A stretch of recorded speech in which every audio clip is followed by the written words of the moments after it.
all of our trans youth to come sit in front of me. This week on KSL Plus.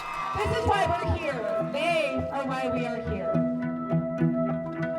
A battle at the Capitol. Is targeting a small, vulnerable group of children a good example of the Utah way? And it's in no way, shape, or form targeting anybody. Over transgender athletes. I know for some other kids that are also trans, we just want to play. They're solving problems that do not exist, and these bills and laws are dangerous. The argument for fairness and protecting the integrity of women's sports. I'm not against the LGBTQIA community, but I feel like they don't need to push into women's sports. Up against the movement to support and accept transgender youth. I think we need to send a strong message to our youth, especially those that feel marginalized. They are loved and supported and seen for who they are, and that they don't need to be afraid, and that they are valued, and because they are valued, we want them to stay. I'm Matt Rascone, and this is KSL Plus, KSL TV's digital-only news show and podcast. And this week, we unpack the debate behind the bill that bans transgender girls from competing on girls' teams.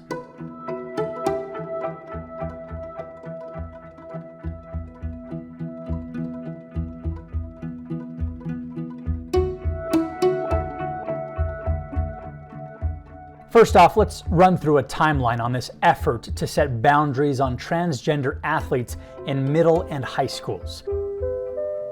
January 2021, Representative Kara Birkeland introduces a bill during the legislative session to ban transgender girls from competing on designated girls' sports teams. The bill passes the House but falls apart in the Senate when Governor Cox signals he would veto it. And they love their LGBTQ friends, they love their transgender friends, and they have already shown how they can continue to move forward with compassion, but they've also asked to be heard on this issue, and when it comes to women's competitions, to preserve it for those who are born biologically female. January 2022, Representative Birkeland renews her effort with House Bill 11.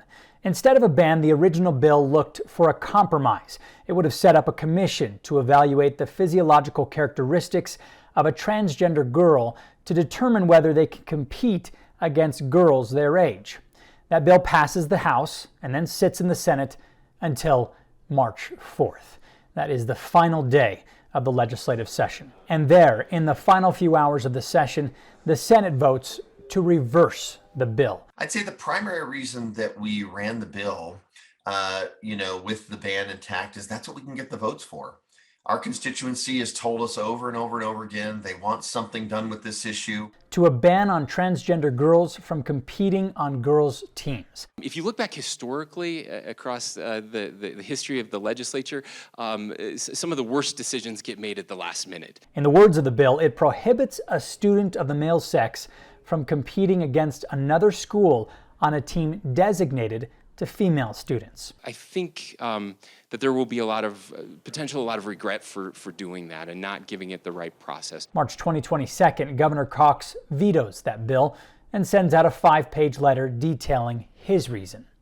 In that letter, he tells the House Speaker and the Senate President he believes in fairness and protecting the integrity of women's sports. He calls the transgender sports participation issue one of the most divisive in our time.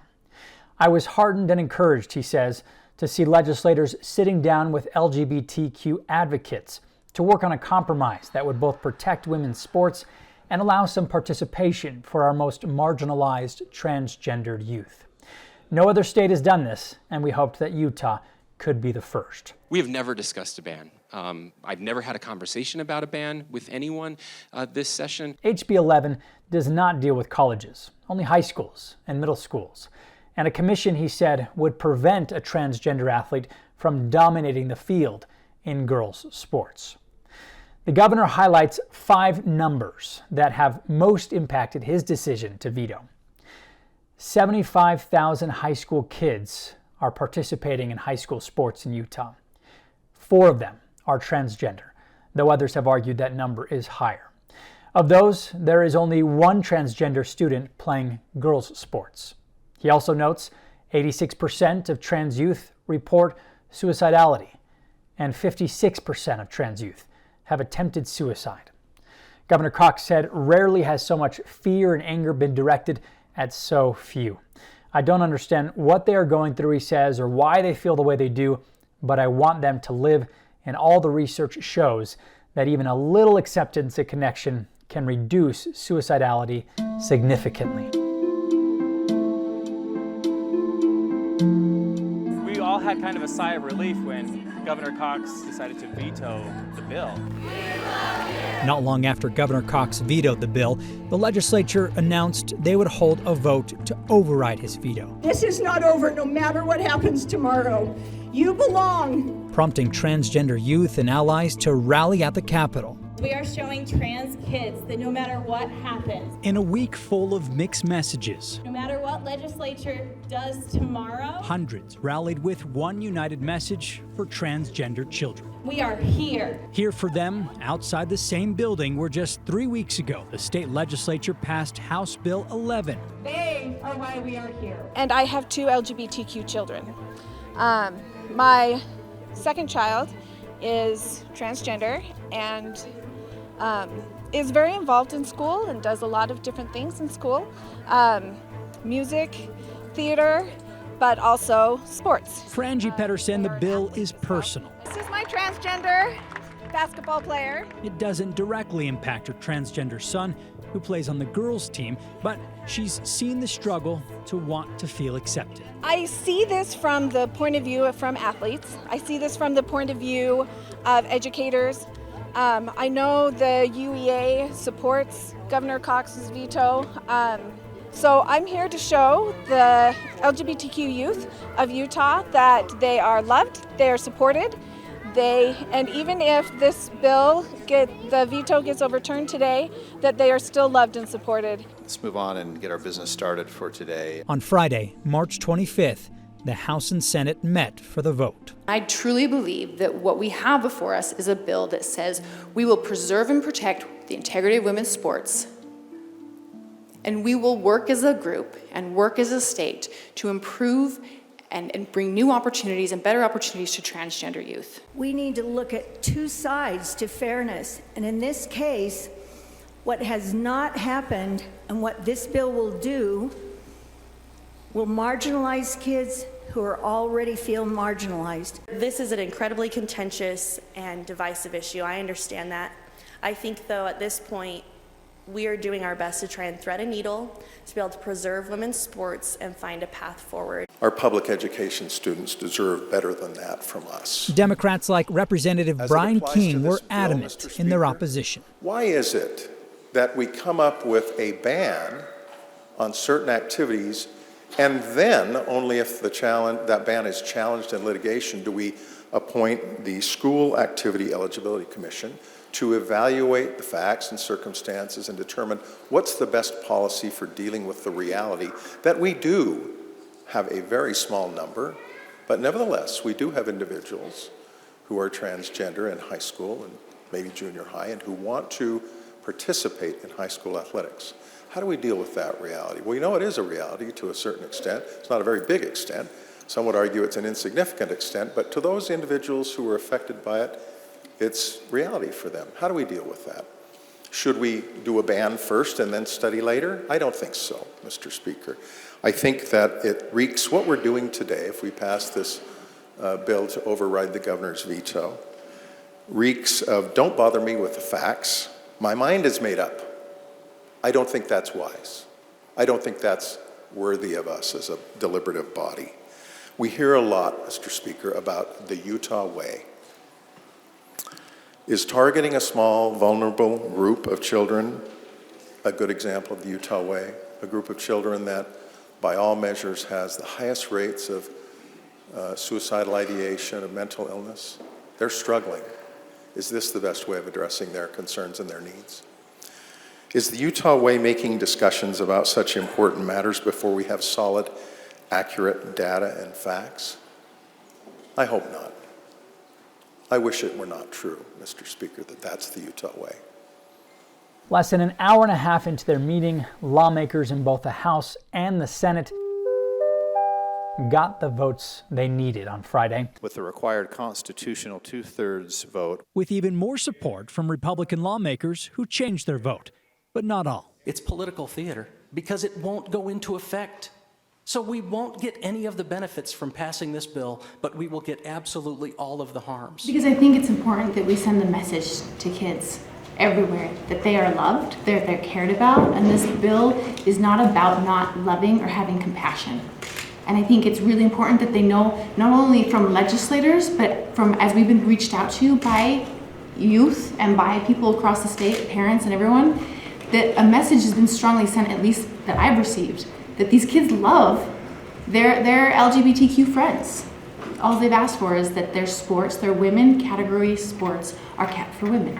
Here's what Representative Birkeland had to say after they voted to override the veto. If the question is, should government get involved in things like this, I believe that women have a fundamental right under Title IX to play on an even playing field. That was the whole purpose of Title IX.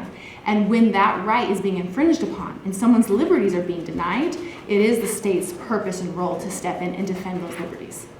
Last question. Do you believe trans girls have a right to play on the team that affirms their identity? We heard from Representative Steve Elison how important that acceptance was. We've heard that from advocates, family members, trans people. It's important to affirm that trans girls are girls. Does your bill do that, and what happens to girls who want to play on girls' teams?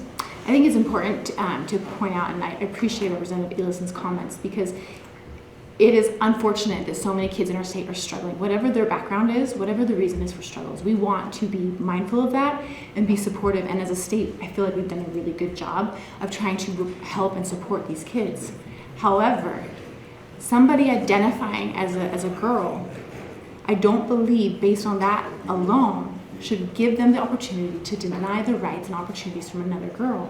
I think we have to be very cautious in how we talk about that, because we don't want to harm a child who's feeling that they are a woman and wants to be perceived that way, but we also don't want to take opportunities from girls.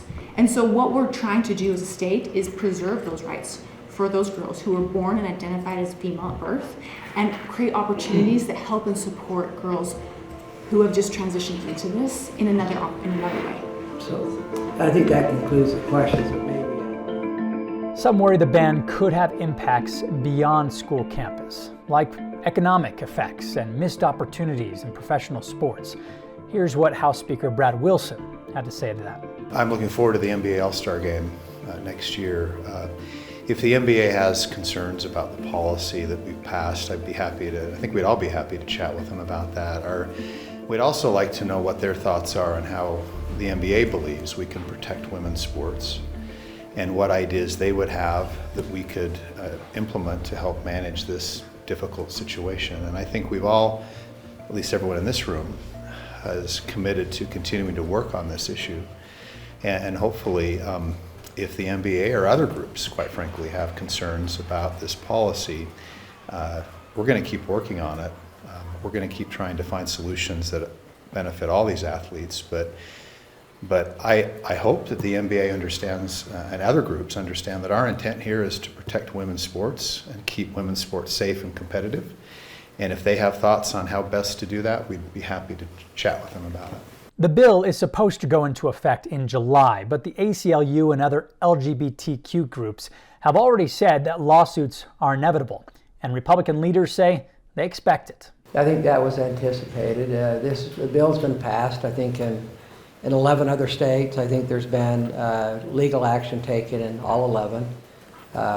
So we're anticipating that, and I think that was partially the reason for the special session. If you're creating a bill that's going to cause us to be sued because it's not well thought, not crafted, doesn't have time to be created, the bill should not have passed. Which is why, after the override, Governor Cox called for a special session so lawmakers could amend the bill to help protect the Utah High School Athletic Association and school districts from expensive lawsuits. So for us, this essentially provides a financial lifeline for us so that we don't have any uncovered costs that we may not have the revenue to cover ourselves. If a court rules against the ban, the bill has a backup, a commission that would then determine whether a transgender athlete can compete. Governor Cox said after the vote to override his veto, "I hope we can work to find ways to show these 4 kids that we love them and they have a place in our state." That does it for us this week here on KSL Plus. I'm Matt Rascone. We'll see you again next week.